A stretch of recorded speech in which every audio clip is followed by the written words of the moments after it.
What's up, guys? Welcome to Daily Dose of Reddit. This is your host, Zach, and today's subreddit is r/IDontWorkHereLady. This story's called, "A very bad day became a bit better when I borrowed him from the store. I had a bad morning, which was lifted a little by having some fun with a horrible customer. I went to a funeral this morning. It was sad in so many ways. Sad because he was a good friend. Sad because it was a suicide. Sad because only 10 people could attend, COVID-19. Sad because I couldn't comfort the family afterwards. I decided to go straight to the store after the service, so I was in my best suit looking a bit smarter than normal. It's a well-known UK supermarket based in Yorkshire. I'll call it Maryson's, which sounds nothing like its real name. I had only gotten 10 yards into the store when I heard an angry voice. I went toward the noise. The customer was on the BWS aisle next to a flavored gin display and leaning into the face of a staff member. "Well, it's on your website, so why isn't it on the freaking shelf?" The website is for online purchases. It doesn't mean it'll be in stock in every store." "Well, it should freaking say that on the website." "I think you'll find it does, sir." Loudmouth customer looks at the name badge. "Well, Kevin," a horrible mocking tone when he stressed the name, "you had better use those poofy little arms that can't stand to be touched and drag your gay little cart into the back and frickin' find one for me." The cart contained bottle lock security devices, so Kevin was obviously applying the security tags to the gin bottles. "I know he don't because I've already checked for a lady earlier." "You're freaking idiots! How do you stay in freaking business?" This is the point where I walk up to the customer. Politely I say, "You're obviously having a problem. Let me try to help. Come with me, sir, and we'll try to get something sorted out for you." I turned to Kevin and pointed to loudmouth customer's trolley, shopping cart for Americans, and I said, "Just leave this trolley here. We'll be back in a few minutes." The trolley was about a third full of food, etc. Kevin just stared at me and said, "Okay." I turned back to Lost MC and said, "Okay, sir, you come with me and tell me what would make you happy. You don't have any valuables in the trolley, do you?" "No, just a few things I needed. I only really came in for the gin that was on offer." I walk towards the door and loudmouth customer walks alongside me. Obviously, the item you wanted isn't in stock. Instead of that, what would make you happy? "I don't know, a free bottle of Tanqueray gin,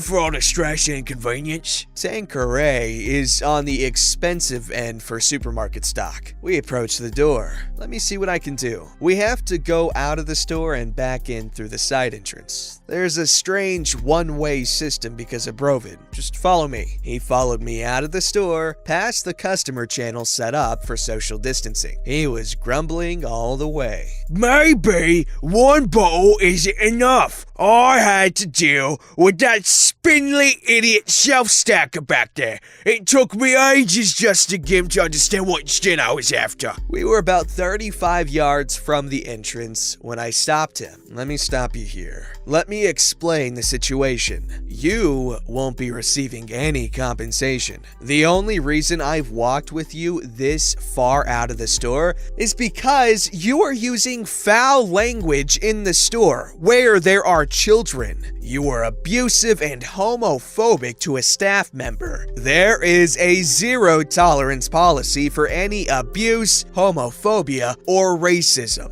Listen carefully. You are banned from the store for life. The comments you made to Kevin are hate speech. That is a criminal offense. If I wasn't so short of time, I would call the police. Instead, I am banning you. I don't want you to ever visit the store again. If I see you attempting to return to the store, I will call the police and a formal complaint will be made about your behavior and speech. I will be happy to provide a statement. I'm sure Kevin will too." I pointed to the security guards at the entrance. "You see that man and woman on the door? I'm now going to talk to them. I will suggest to them that if you even start to approach the door, they should call the police immediately. I wasn't gonna report your homophobic hate speech, but I will if you don't leave the premises immediately without any trouble. I ain't doing any hate speech. Poofy little arms, gay little trolley. That counts as hate speech. I'm also guessing that the camera will show you grabbing or touching Kevin. That is an offense even when we don't have the social distancing laws. I was just getting his attention. I'm not prepared to discuss it any further. The sensible thing for you to do would be to leave and think you're lucky that you're not in the police station. If you want me to make a formal criminal complaint, then by all means I will. Please write to Maryson's head office at Bradford. My name is Mr. OP. If you can't remember that, just ask them to speak to the store general manager. Make sure you give your full name and address on the letter so you can be identified. I strongly suggest you don't keep abusing shop staff. It's not tolerated anymore. Goodbye. I walked back to the security staff. I said, "That man over there," I pointed at him as he crossed the car park, "was abusing one of the staff. He's leaving, but you might want to be careful if he comes back." Okay, thank you. I didn't go back in. I stood at the door near the guards and watched a loudmouth customer drive away. Then I went to my car and drove off. I bought the tea bags and milk that I needed at another supermarket. I didn't want to go back into Maryson's in case a loudmouth customer came back and realized I don't work there. Or anywhere. I've never worked there. Retirement has turned me into a mischievous little bastard. Well, that's fun, keeps you busy, and saves stressed out employees from dealing with, the jerk of a guy. I can't really call him a Karen because he's a dude. You know what? Screw it. He's a Karen regardless. This story's called Dude Targets Me and Refuses to Believe I Don't Work at the Supermarket. This just happened as I was leaving the supermarket. As I told my hub about it, he suggested I post it while still fresh. Stopped there to pick up a dish sponge and half a gallon of milk. Ended up doing a full grocery shopping. Excited at the prospect of going home with one less task pending and more time to play Trove with my son, I walk my cart full of food to my truck. This is where the I Don't Work Here Lady mess began. The parking lot is fair-sized for the supermarket. I drive a Ford F-150, and because it is raised, I find it easier to park towards the back of the lot so I can avoid the risk of not seeing someone walk behind the truck or park in my blind spot. About halfway through the parking lot, a man, maybe early 50s, begins calling out to someone, and I don't pay it any attention since I am on the phone with a relative. The call was short, and I hung up on my relative a few seconds before reaching my truck. I then get my shoulder grabbed and pulled by the same dude who was making noise at the front of the parking lot. Here's the cast. There's me, Entitled mediocre prick. supermarket employee. What the fornication under consent of the king? Don't touch me, dude. Didn't you hear me? You need to take my cart back. What? No, I don't. Walk it back yourself. Just do your job, you lazy bimbo. You kids don't know how to work. Come on, go do what you're supposed to. At this point, he grabs my arm and tries to budge me. I'm 5'10" and 200 pounds. A prominent aspect of my job is lifting heavy items. You will not budge me if I don't want to move. I told you not to touch me. I also do not work here. I am not wearing a uniform. I have no work badge. I'm trying to put the groceries I bought into my freaking vehicle. Leave me the hell alone. I wrenched his hand off me and was so pissed that instead of punching him, I turned away and slammed my cart into my truck so I could finally leave this butthole's orbit. How dare you freaking touch me?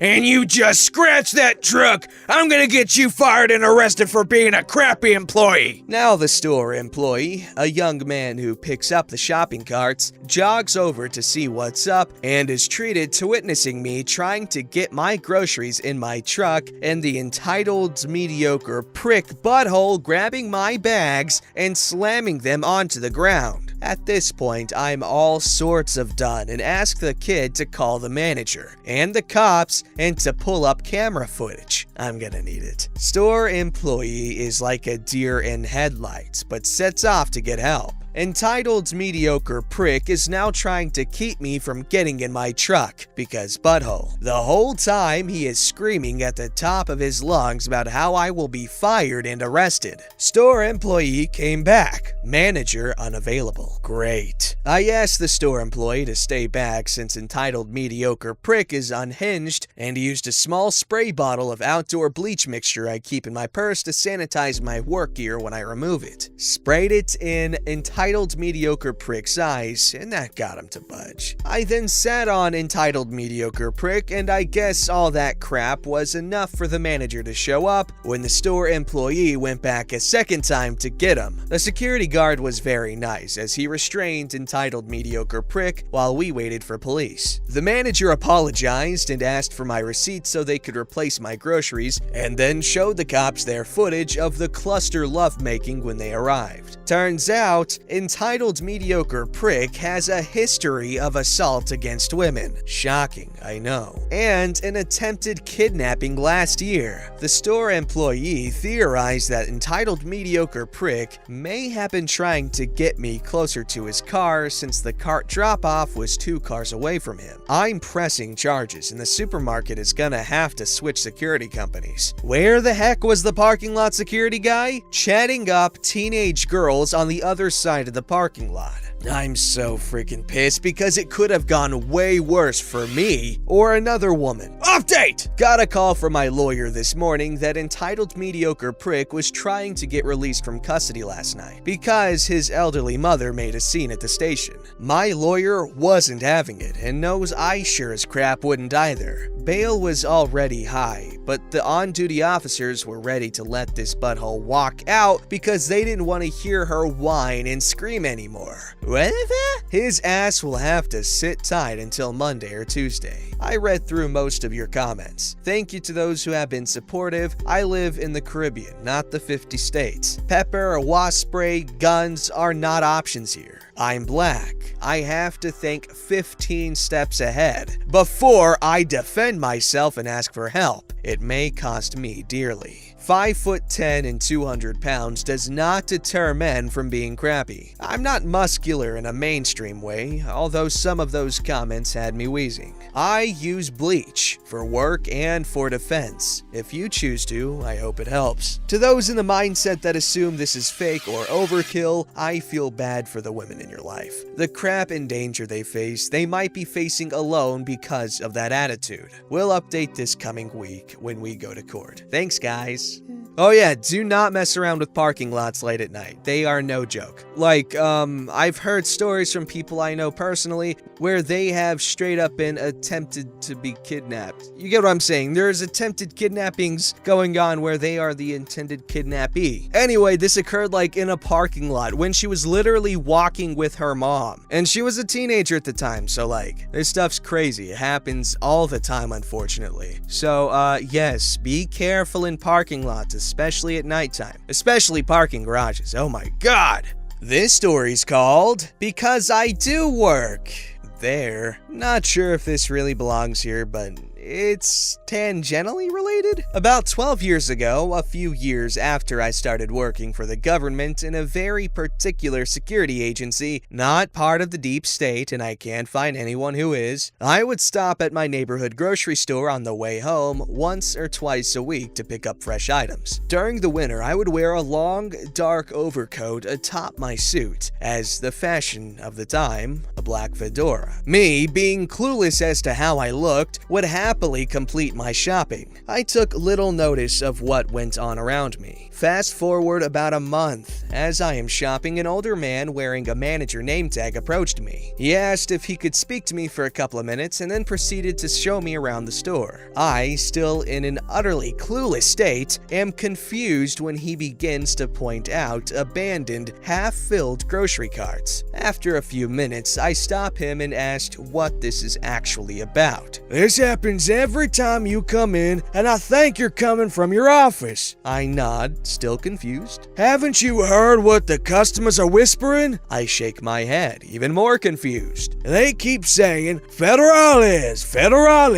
and then get the hell out of here. I blink in complete bafflement. They think you're a federal officer here to arrest them. The light bulb in my head finally gets some juice and light spills through my brains and out my ears. I lived in an area with a large undocumented visitor population, and still do. Nice people. Coupled with the 3 initials emblazoned in white on a dark blue lanyard hanging around my neck. It all suddenly makes sense. I turned a little red in the face. Mind not coming in right after you get off work? Cause it takes us about an hour to round up all the carts and put the products back on the shelves. Ah, sure. Sorry about this. I didn't know. Oh, we know you didn't know. He didn't say it in a mean way, and we both chuckled a little. After that, I did not go shopping dressed in my office clothing. I got a free 6-pack of soda the first time I showed up on a weekday dressed in civilian clothes. The entire staff knew about me.